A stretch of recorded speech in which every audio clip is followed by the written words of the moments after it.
When I'm parting with a friend, regardless of the circumstances, I find it best to just say, "See you later. We'll meet again. After all, we're friends."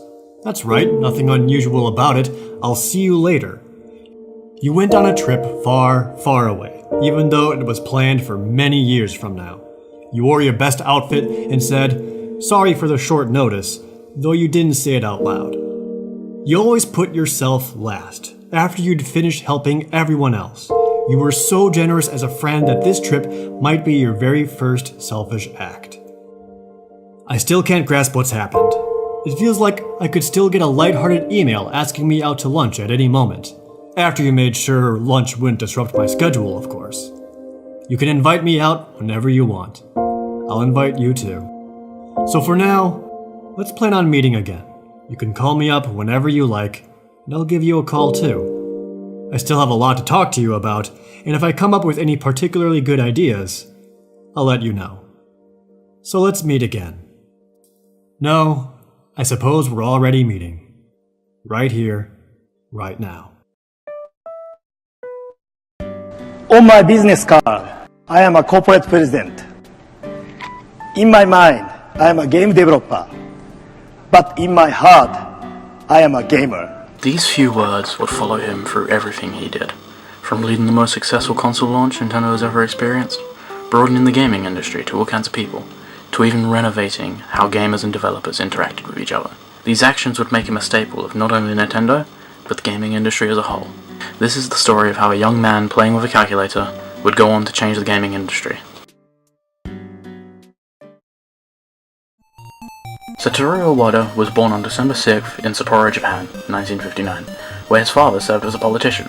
At an early age, despite his father's political background, Iwata showed an interest in technology and displayed leadership skills at a young age.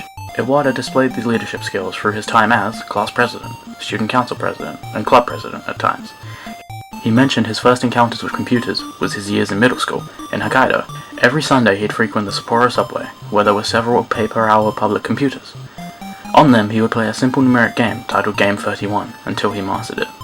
This was so early in the progress of computers that the term microprocessor and personal computer didn't exist. His interests in gaming computers would follow him through to high school. After entering Hokkaido Sapporo South High School, Iwata took a part-time job washing up dishes just to save up for an early Hewlett-Packard calculator for 16,000 yen. It's worth mentioning that this was in the mid-70s. At this point in time, yen was at an all-time high. The price of that calculator today would estimate to around £3,792. This particular calculator came with a magnetic card reader, which allowed the device to read and write simple programs. Using this feature, Iwata began making simple numeric games. Watching his classmates enjoy the games he created brought him great joy. From this point forward, Iwata felt like his path in life was set. Most people use their calculators for higher mathematics. I used mine to program video games. My first creation was a baseball game. I don't think anyone can say it has bad graphics because it has no graphics. Gameplay was represented only by numbers. But when I saw my friends playing that game and having fun, it made me feel proud.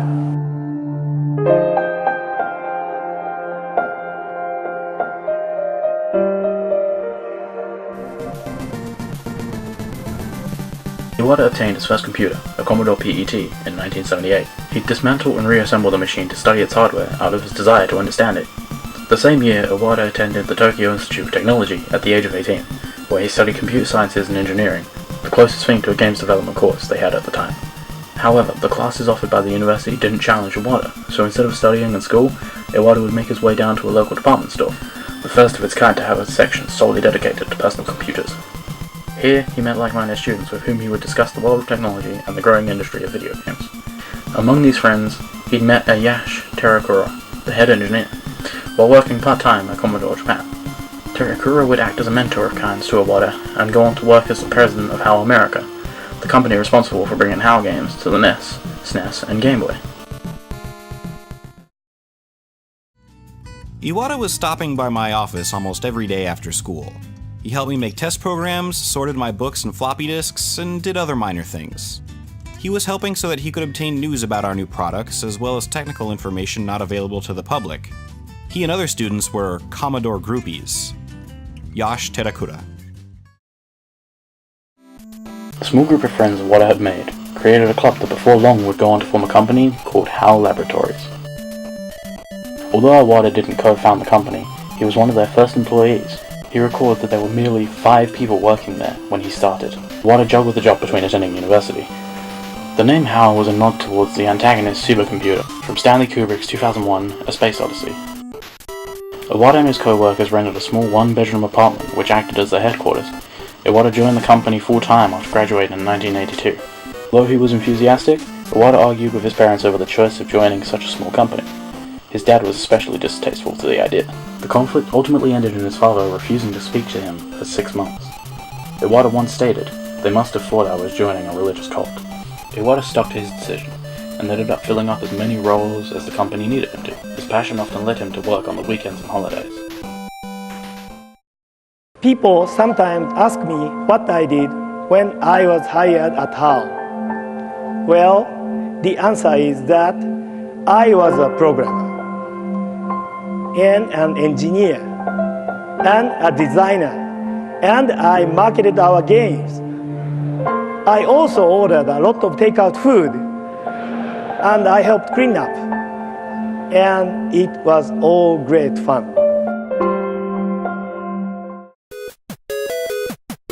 Iwata's proficiency, programming and design earned him the respect of his peers, and he quickly rose to the title of Coordinator of Software Production in 1983. After the release of the Nintendo Famicom, Iwata and HAL Laboratories became interested in it. Iwata had expert knowledge of the Famicom's inner workings due to the system sharing components with the Commodore PET. HAL reached out to Nintendo, and Iwata personally flew out to their HQ in Kyoto and met with the company. Iwata was confident in his abilities, and believed that he could make better NES code than even Nintendo's EAD engineers. He ended up making a relationship between Nintendo and HAL, when Nintendo heads saw potential in Iwata himself, and set HAL the task of working on Pinball, a game that had fallen behind on production. The game was quickly completed, and was released in Japan on February 2nd, 1984. Pinball was just the start in a number of collaborations between Nintendo and HAL, and Iwata worked on many games like the 1987 Famicom port of Joust, which he finished in 2 months when given free, NES Open Tournament Golf, and most noteworthy one being Balloon Fight. Iwata brought the idea of Balloon Trip, a single-player side-scrolling mode in the game where the player must avoid balls of electricity, in a mere 3 days after being spoken to by the producer. After he had finished playing through it, he said what he wanted fixed, but it wasn't something that could be easily done. In those days, programs were worked out on paper and modification would be made after consulting a bundle of papers about as thick as a phone book. Even if you wanted to make a tiny change, it would take an hour. So after Mr. Yukoi said what he wanted changed, he pulled up his own chair and went to grab some coffee to drink.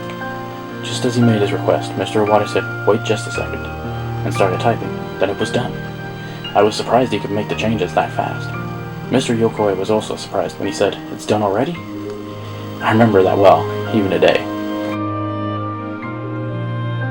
When spoken to with, it is often said that Mr. Iwata had a natural gift for programming. When I hear stories like that, I think it must be true. Sakamoto replied with, "It really is."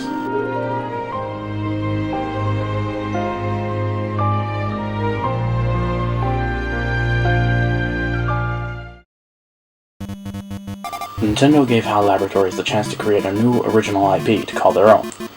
Iwata prompted that the company should make a game for beginners, a title so simple that anyone could pick it up and play, but also challenging enough to be fun. He took pitches from anyone in the company, and a fresh-faced new designer stood up to call, with the idea of a title called Twinkle Popo. This designer was Masahiro Sakurai. Iwata's decision of simplicity guided the game through its whole development, from its level design to its art direction. The project eventually adopted a new name and became Kirby's Dream Land. The game was released in 1992 and has gone on to sell over 5 million copies to date. The game was a huge hit for both Nintendo and HAL, and has become the mascot for HAL since featuring in multiple sequels and crossing with other Nintendo mascots in games like the Super Smash Bros. Series. Although despite its success and growing relationship with Nintendo, HAL Laboratories are struggling for money, falling to the brink of bankruptcy, only being saved by Nintendo President Hiroshi Yamauchi, who funded the company under two conditions: that HAL would become a second-party developer for Nintendo, and Iwata become the president of the company.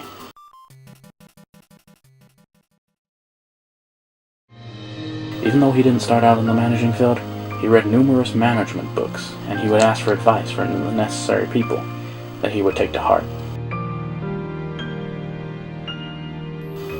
With his time as manager, Iwata successfully led the company out of debt, although he never lost his knack for programming, often stepping in to help develop games that were facing disaster. One of the most noteworthy games was called Mother 2, or Earthbound, as it would be known to the rest of the world. The game was developed by a different team to that of the original Mother game, and 4 years into development the game was riddled with bugs and was nowhere near completion, facing multiple cancellation threats. Iwata, who was working as a producer on the title, visited Ape Incorporated. He famously said, "If you are going to continue to make the game like this, it is going to take 2 years. He explained that he would be able to help the team, but they had two paths forward. If we use what you have now and fix it, it will take 2 years. If we can start fresh, it'll take half a year." Project lead Shigesato Itoe and Ape Incorporated agreed to Iwata's terms and scrapped all their current assets. Following Iwata's instructions, many of the problems the team were facing were solved within just a month, and true to his word, Iwata helped complete the game in just 6 months.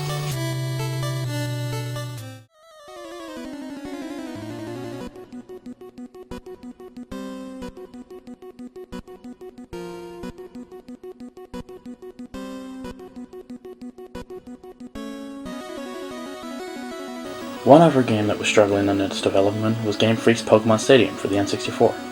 Pokemon Red and Green had a very bumpy development cycle. Due to this fact, the code for the games were very complicated and fragile. To make matters worse, there were no specification documents left by the original programmers, so porting the battle system from Red and Green over to Pokemon Stadium was proven to be an extremely difficult undertaking for Game Freak and Nintendo.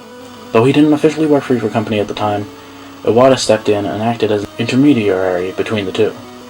Iwata was instrumental in bringing Pokemon to the Western markets, studying their source code to better suggest changes. To hearing these difficulties, Iwata stepped up and ported the battle system mechanic to Pokemon Stadium himself in just 1 week. When Shigeki Morimoto, the original programmer for Pokemon Red and Green, heard of Iwata's accomplishments, he remembered exclaiming, "What kind of company president is this?" Iwata's concern for Pokemon Gold and Silver led him to assist on those games as well. Releasing on the Game Boy Color, Game Freak felt their vision for the titles were too ambitious for the limited space available on the cartridges. Upon hearing these concerns, Iwata once again stepped in and solved the problems. By creating a compression tool utilized for graphics in games, these were so efficient, they allowed the developers to double the size of their overworld. Asked about these tools at a later date, all Iwata had to say was, "Well, I was willing to do whatever I could."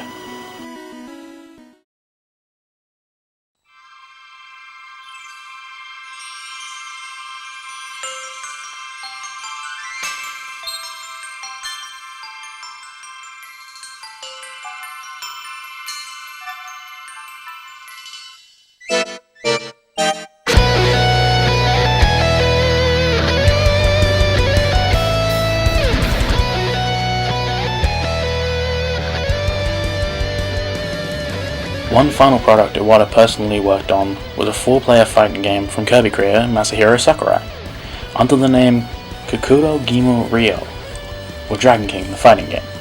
The young programmer came to Iwata with the idea and was immediately given the green light. Although at the time HAL was lacking on spare programmers, so Iwata took up the mantle himself. Heading another project that took up most of his time, on the weekends Iwata would spend his time coding early builds of the game. Lacking character ideas for the game, Sakurai decided to use Nintendo characters. At the time, Iwata and Sakurai weren't certain they were allowed to even use the characters, so they didn't seek permission at all. Nowadays we take it for granted, but at the time, people had reservations about mobilizing an all-star cast of characters. Moving forward with a demo featuring characters Mario, Donkey Kong, Fox McCloud, and Samus Aran, this game went on to be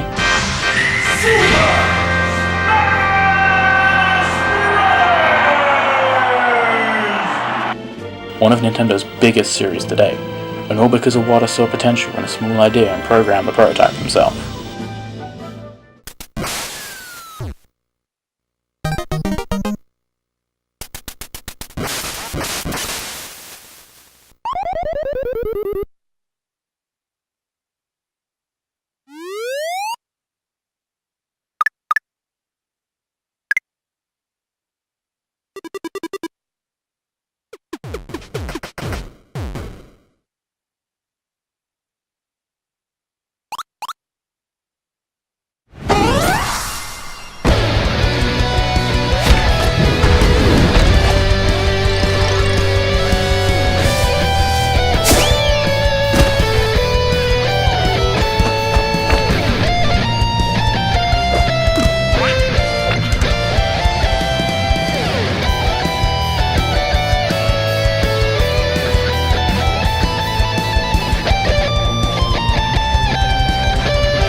Hiroshi Yamauchi had taken notice of Iwata's management and programming skills, and offered Iwata the position as head of Nintendo's corporate planning division in 2000, an offer that Iwata happily accepted. Over the next 2 years, he sought to reduce the cost and length of game development, while preserving quality, even stepping in once again to help save Masahiro Sakurai's Super Smash Bros. Melee. The game was behind on production, looking to not make its release window, so Iwata reviewed the code and fixed several bugs himself in the span of 3 weeks. Because of this, the game made its release window.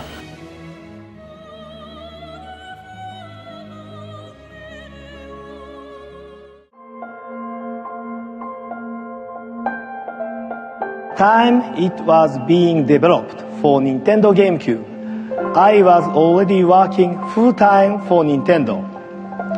But my heart told me I was still a developer. So I assigned myself to how to rejoin the team finishing the game.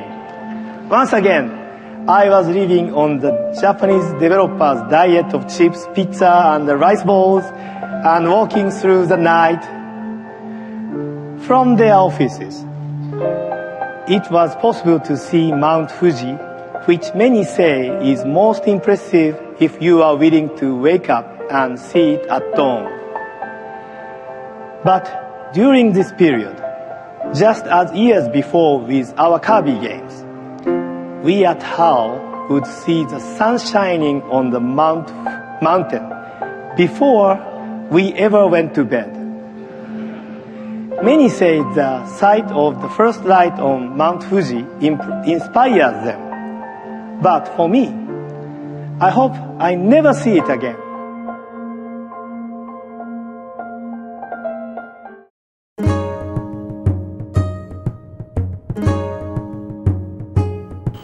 When Yamauchi, the company's president since 1949, stepped down in retirement on May 24th of 2002, Iwata succeeded as Nintendo's fourth president, with Yamauchi's blessing. He was the first Nintendo president unrelated to the Yamauchi family, through blood or marriage, since its founding in 1889. Iwata's tenure was like a breath of fresh air for Nintendo. One of his first decisions as president was to meet with all 40 department heads, and roughly 150 employees, a complete 180 turn from Yamauchi's practice of rarely meeting with employees face to face. Iwata was acutely aware that his position as president would not ensure compliance from his employees, and sought to communicate with them on a personal level. If employees disagreed with him, Iwata would suggest they follow their idea, instead of his own, stating, "Creators only improve themselves by taking risks." Alongside this, Iwata promoted Shigeru Miyamoto, Genyo Takeda, Yoshihiro Mori, and Shiju Hatano to representative directors on the company's board of directors, equaling his own position. Although a still profitable company, Nintendo weren't performing as well as other console competitors Microsoft and Sony. The GameCube was struggling to keep up, even after Iwata introduced a productive relationship with Japanese publisher Capcom. He'd also noticed a declining interest in video games by the general public. It was clear to Iwata that Nintendo needed a new direction. And after a year-long analysis conducted by Iwata himself, he concluded that pushing hardware was not the most effective way to move forward. By 2002, Iwata felt the gaming industry had become too exclusive, stating that other companies were too concerned with the hardware behind the games instead of the games themselves. Iwata wished to prove that Nintendo would become a forefront innovator of entertainment. He otherwise saw the development of new hardware that would bring new and innovative ways to play instead of competing with cutting-edge graphical technology, a direction Nintendo still chooses to follow to this day.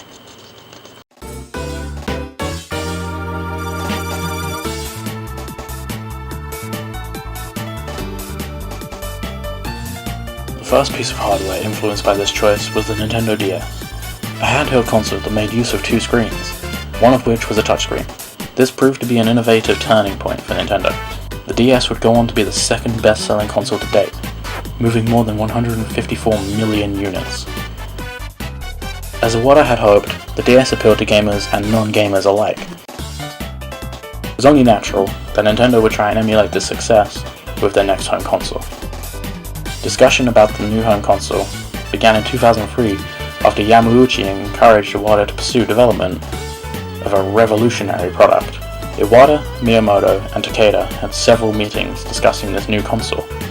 Iwata eventually assigned Takeda to design new hardware, with Iwata giving him the directive of "a mum has to like it." The company took a risk investing in new accelerometer-based motion controls instead of more powerful graphical display. The device, then codenamed the Nintendo Revolution, was publicly revealed by Iwata at E3 2005. Holding it above his head to emphasize its small size and lightweight design, reveal of the signature remote was withheld until the Tokyo Game Show in September of 2005. Come April 2006, the Wii was revealed as the console's true name.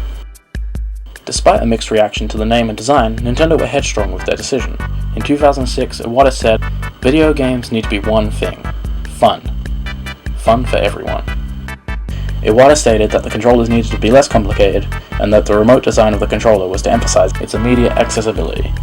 Regardless of initial doubts, the Wii launched in late 2006 to incredible success, being sold out nearly everywhere for months to come, and shipping over 100 million units to date. Not even more than that, Nintendo and the console made a new trend in the industry, paving the way forward for developers to experiment with motion controls and other unique inputs to their video games. Iwata and his vision opened up a new path, and changed what it meant to be a gamer, opening the label for anyone and everyone who wanted to play. During this period, Iwata became very well known to the public through his series of Iwata Asks interviews, where he would sit down with other developers and personally ask about their games. In these, he'd often reflect and share stories about his time as a programmer, insights into Nintendo's history, and his own philosophy on game design. In addition to this, he became more recognizable for his appearance in Nintendo Directs, a series of online presentation that the company started broadcasting in 2011. Although the Directs were meant as a form to promote and announce brand new games, showcase gameplay, Iwata approached the Directs with the same level of creativity and fun that he did with his other projects, occasionally acting out skits with other Nintendo representatives and employees. The Directs proved to be a massive hit and have replaced Nintendo's traditional methods of previewing games to the public. Nintendo prospered under Iwata's guidance, with other versions of the Wii and DS selling spectacularly, although due to poor marketing sales and low third-party support, the newest console, the Wii U, struggled from the start. The tough start meant the company started selling for a loss, losing up to $461 million, their first financial loss in 30 years. Iwata refused to let this negatively affect his employees. To protect them from layoffs, he personally slashed his own pay in half and flat out refused to fire anyone, feeling it would hurt employee morale. From here, things just got worse. In 2014, a cancerous tumor was found in his bile duct, which required him to go into surgery immediately, forcing Iwata to miss the planned appearance at E3 2014. Iwata reappeared to the public after a 4-month gap, looking noticeably thinner, but through this Iwata never lost his smile or his spirit.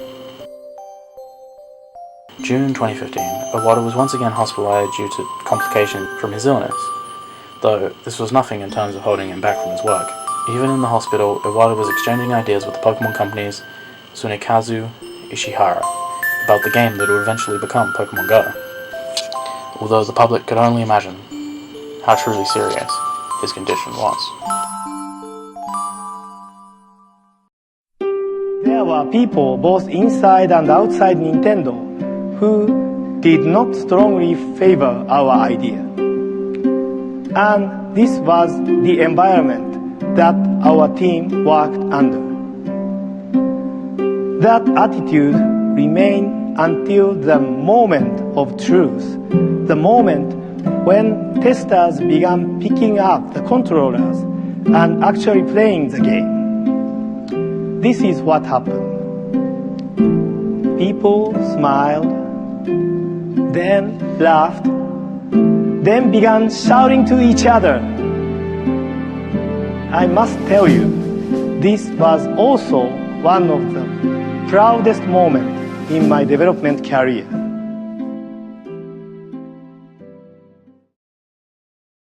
Sadly, on July 11th, 2015, Satoru Iwata passed away. The cancer had returned. His death was a shock to everyone. An outpour of fans and competitors alike all morning, expressing their sadness online and paying tribute to his legacy. Their words varied: visionary, inspiration, leader, mentor, legend. His funeral was held in Kyoto on July 16, 2015, and attended by thousands. During that day, Sonic Team lead Yuji Naka said, "Even the sky in Kyoto was crying."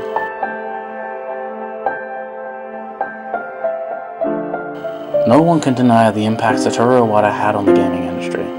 When games were in development crisis, he saved them. When a company was on the verge of crumbling, he built it back. When things got bad, he took responsibility. He pushed the video game industry into a new state of thinking.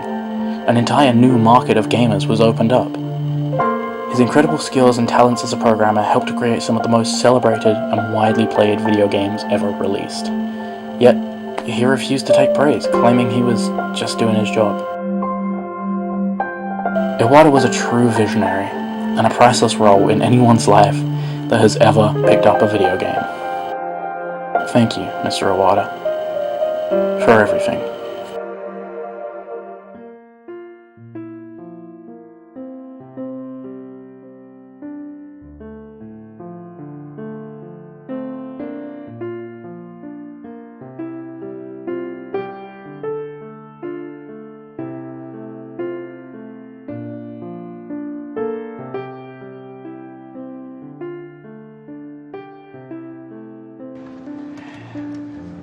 Yeah, these days, I spend so much of my time on meetings and interviews and traveling.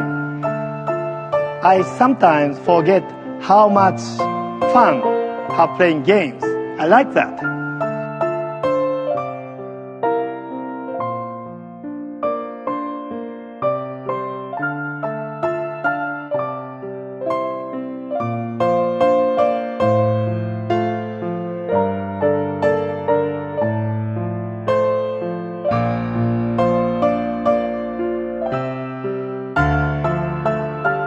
I'm Mario. You're Mario.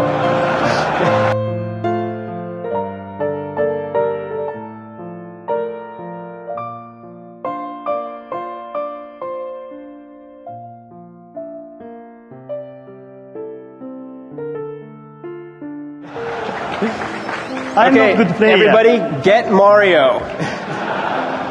No!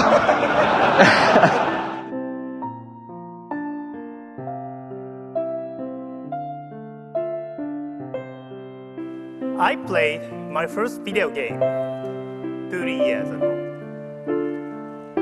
In those days, there were not many gamers. So, from the start, I thought it would be wonderful if someday everyone could find the same enjoyment I was having.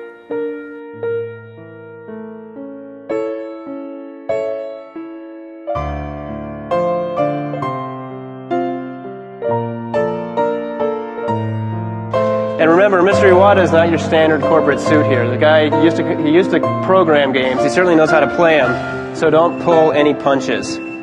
He's not fun to lose to. Even if we come from different sides of the world, speak different languages, even if we eat too many chips or rice balls, even if we have different tastes in games, every one of us here today is identical in the most important way. Each one of us has the heart of the gamer.